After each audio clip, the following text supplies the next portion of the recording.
Bref, aujourd'hui j'ai croisé une fille habillée en bleu. J'étais surpris car on m'a toujours dit qu'une fille s'habille en rose et un garçon en bleu. Mais est-ce que c'est toujours vrai? J'ai entendu parler de deux méthodes pour casser mes croyances. The Walk de Byron Katie et celle de David Laroche. Elle consiste à remettre en question nos croyances limitantes pour savoir si elles sont toujours d'actualité et pour en créer de nouvelles qui seront bénéfiques. Bon alors, tout d'abord, est-ce que c'est vrai? Non, je ne pense pas.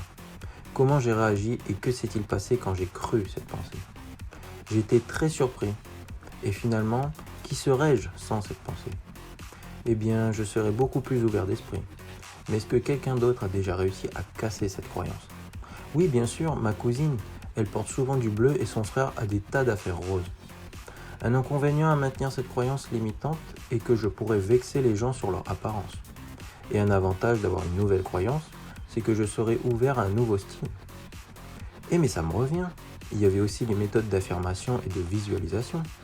Émile Coué disait que pour modifier ce mode de pensée, il faut créer une phrase courte affirmative.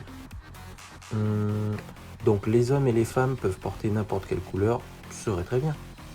Et pour la visualisation, je pourrais faire un vision board où l'objectif serait de voir des gens habillés de toutes les couleurs, peu importe leur sexe.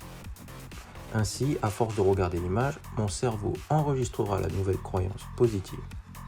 Bref, j'ai modifié ma croyance.